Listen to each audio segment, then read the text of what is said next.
تو یہ لیکچر 12ویں جماعت کے لیے. اس سے پہلے ہم نے مصنوعی کی تعریف پہ بات کی. اب ہم اس مصنوعی پڑھیں گے جو گلزار نسیم جو طویل مصنوعی اس کا حصہ آپ کے سیلبس میں آپ کے نصاب میں ہے. پہلے ہم گلزار جو دیا شنکر کول نسیم کی مصنوعی ہے اس کا تعارف پڑھیں گے، حالات زندگی اور ادبی خدمات جو مختصر اس لیول پہ 12ویں جماعت میں ہم پڑھیں گے. تو دیا شنکر نسیم 1812 میں لکھنؤ کے ایک معزز کشمیری خاندان میں پیدا ہوئے. نوجوانی کے زمانے میں وہ آتش کے شاگرد ہوئے. صرف 26 سال کی عمر میں یعنی 1838 میں انہوں نے مصنوعی گلزار نسیم لکھی. نسیم نے غزلیں بھی لکھی ہیں لیکن ان کی شہرت کی بنیاد اس مصنوعی پر ہے جو اردو کی دوسری سب سے زیادہ مقبول مصنوعی ہے.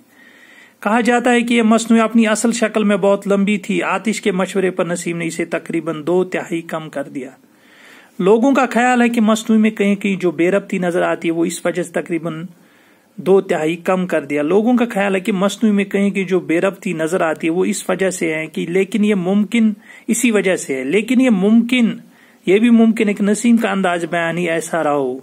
مصنوعی کے اشعار میں مصروں اور فکروں کو اکثر اس طرح جوڑا گیا ہے کہ محسوس ہوتا ہے کہ شاعر جان بوجھ کر کم سے کم الفاظ استعمال کر رہا ہے. گلزار نسیم اور سحر البیان کا مقابلہ اکثر کیا جاتا ہے اور کہا جاتا ہے کہ گلزار نسیم کا اسلوب بناوٹ سے بھرپور اور بوجھل ہے. یہ بات بہت صحیح نہیں ہے. یہ ضرور ہے کہ گلزار نسیم میں استعاروں کی کثرت ہے، اس لیے اس کے اشعار میں کہیں کی غور طلب معلوم ہوتے ہیں. تعریف کی بات یہ ہے کہ رعایتوں اور استعاروں کو نبھاتے ہوئے دیا شنکر نسیم نے ایک چھوٹی سی کہانی کو مختلف معنوی امکانات سے بھر دیا ہے. تو یہ ان کے حالات زندگی اور تھوڑا فن کا مختصر تعارف جو آپ کی کتاب میں بھی دیا گیا ہوگا یا دیا گیا ہے تو وہاں سے بھی آپ پڑھ سکتے ہیں. اب ہم مصنوعی کی جو گلزار نسیم اس کا تعارف تھوڑا پہلے پڑھیں گے.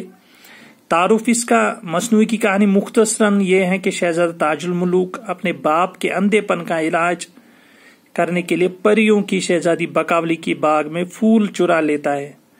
بکاولے اپنے پھولوں کی تلاش میں نکلتی ہیں لیکن شہزادے کو دیکھ کر پہلی نظر میں اس کی محبت میں گرفتار ہو جاتی ہے. بکاولی کی ماں اپنی بیٹی کو ایک آدم ذات کے ساتھ پا کر آگ بگولا ہو جاتی اور شہزادے کو زیر زمین قید کر دیتی ہے. لیکن شہزادی کی وفادار سہیلی دلبر کی وجہ سے غلط فہمیاں دور ہوتی ہیں اور آخر میں تاج الملوک اور بکاولی کی شادی ہو جاتی ہے.